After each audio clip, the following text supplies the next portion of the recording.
are a few little problems with the initial ones. One, the research we thought was excessively text-based. The teachers felt as though they had to have books, so they were going around and grabbing books and cutting up things, and the old National Geographic stuff started being tossed in for yet another purpose. And too little experiential stuff. But those are, small topics that I think that can be, or problems that can be dealt with as we go along. The potential benefits for this is that, for students at least, it provides a means for them to acquire expert knowledge about something.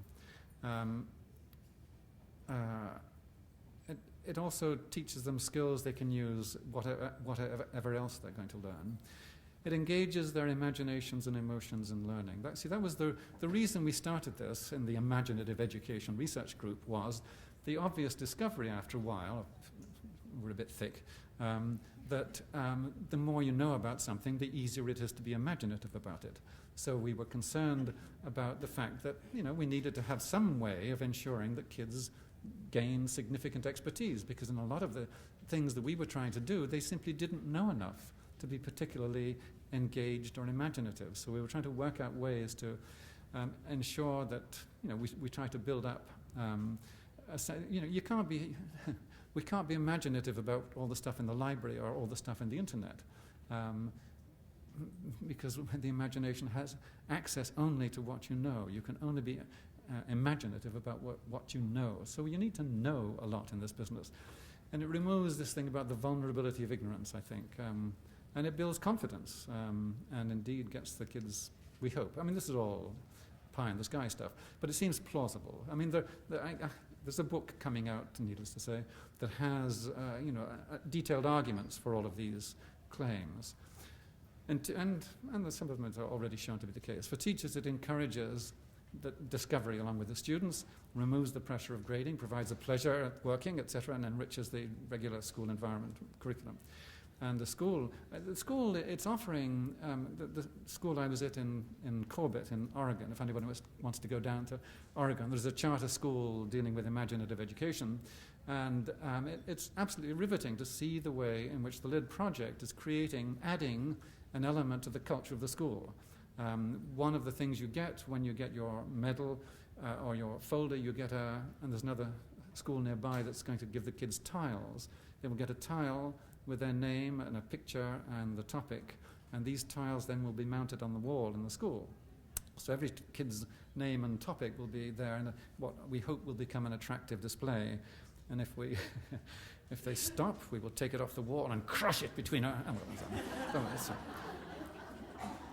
But also, you can imagine 2 or 3 schools, if they're in the same neighborhood. We've already got a website that some people in Oregon have created so the kids can exchange information. So if you're the kids doing dust, my favorite, or apples, or whatever it might be, you will be able to communicate with other kids, and you've been studying the history of the development of apples, and somebody else is looking at the spread of apples around the world. You can, get together and make a presentation on the two. Anyway, there are lots of possibilities that open up, and those, I think, are some of the benefits. Now, this fits into... Now, it's not a project in which you simply accumulate scads and scads and scads of knowledge, because what happens, of course, a few things happen. One, when you learn a great deal, the first thing you recognize after a few years is how little you know about the topic. So one of the aims and contributions of this project is to the creation of some humility in the face of how pitifully little we actually know about the world and our condition in it. We tell ourselves stories, but we, in the cold of the winter nights, we know how little we know. And somehow we're not very good at communicating that humility about, what has not been brought into the bright circle of our recognition, I guess, as Auden puts it. So what we've been trying to do in the Imaginative Education Research Group is work out the different ways in which children would be oriented towards the development of the knowledge in their portfolio, and it would be quite different as time goes by. We have websites. All this stuff is on websites. You needn't scribble stuff down. So we've got these kinds of understanding. So there's a sense in which, when kids are... Well, I've got... when they're... at some ages, for example, it becomes important to ask, if Sarah's doing apples, you say, hey, what's the biggest apple that's ever existed? The 4-pound apple, would you believe? Which is the smallest sweet one? Which is the sweetest? What are the records to do with that? What's the Guinness Book of Records? What would they put on about apples? What kind of jokes do you know about apples? What kinds of songs and drama? And of course, as the child gets older, they want to look at the ways in which this fits in, as they become a social agent. Sarah, for example, is going to learn a great deal about apples. She's going to wonder quite early on why, if there are 7,200 varieties of apple, why are there only 6 in her supermarket and 6 in every other supermarket she goes to? And then she finds there's another half dozen when she goes to farmers' markets. But what's happening? Why do we have an agribusiness that is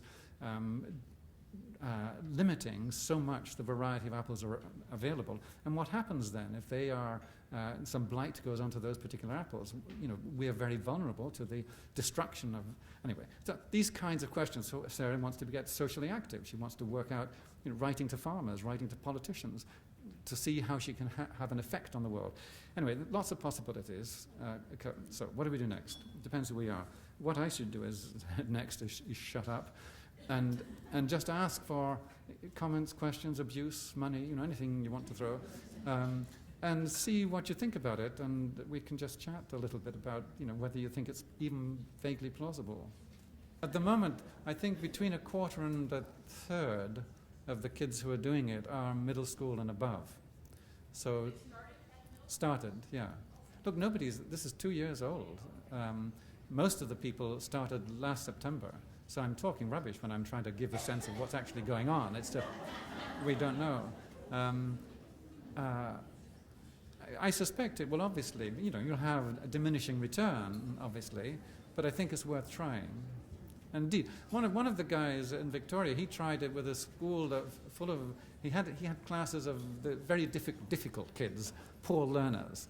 And he said it's the first time they've actually sat and loved doing something. They've just built their portfolios. And these were grade 7 kids, I think. Mind you, he gave them some degree of choice. He gave them a choice and then he shaped it to fit the set. We have about 120 topics on our website. So he then moved from the fact that they're interested in roller skating, for example, to why don't you study the wheel? So they were doing, anyway, so. Any, yes. Was there any discussion around, instead of just a topic, making an overriding inquiry question that included the curriculum? No. And was there a reason for not? Lack of imagination on my behalf, I guess. Yeah. No, well, what we were looking for is something very specific, very focused, that was not in any way designed to interact with the curriculum in general. This is designed also to play no part in kids applying for universities. It's designed to be taken out of everything that is to do with the utilitarian purposes of schooling. It is to do with pure pleasure from learning.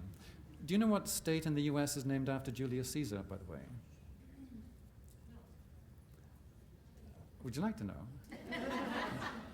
I'll give you a clue. In 55 BC, Caesar beat up the Britons, and then it got to be winter, which was rather nasty that year, as it is most years in England. And then he quartered his army on these islands off the coast of Gaul, and they became known as the Insulae Caesariae, Caesar's Islands. That's the clue. Over the centuries, Caesariae, it's quite Jersey. Okay, so Jersey is so isn't it nice to know that? I mean, we forget we're a learning animal and we get pleasure from learning, and somehow because of the way we have created the school, we have undercut a lot of that simple pleasure of knowing things. And this project is designed to try to give kids a taste of that. But I misunderstood, perhaps. No, but can I also ask, so do apples ever get a chance to work with apples? Oh, the students, oh yes. Oh yeah, and across town, and there will be a Facebook on apples, and they share projects and all kinds of things. No, this is designed to be a bootstrapping thing for every kid gets to draw on what other kids before them. Also, we were thinking, if it's been going for a few years, when we have the ceremony, now this is something I think Waldorf schools also do. One of the older kids doing apples will be the one who will introduce Sarah to her topic and give her the folder, and then they'll go and have coffee and gin or whatever they have in schools these days. So the history of education from 2010 to 2060 does talk about how, see, the claims of people insisting on increasingly tight and consistent testing is based on the claim that this will improve educational achievement. There's just so long you can make promises that are not confirmed, and people listen to you, you know. This wolf has been crying for an awful long time, and I think, well, we'll see. Anyway, 2015 is when the big revolution occurs, where there's going to be okay. And the book is, sorry, the book is published by Yale University Press. But I would not want, and it's out in paperback now, but I wouldn't want you to buy it or anything. Sorry, back there.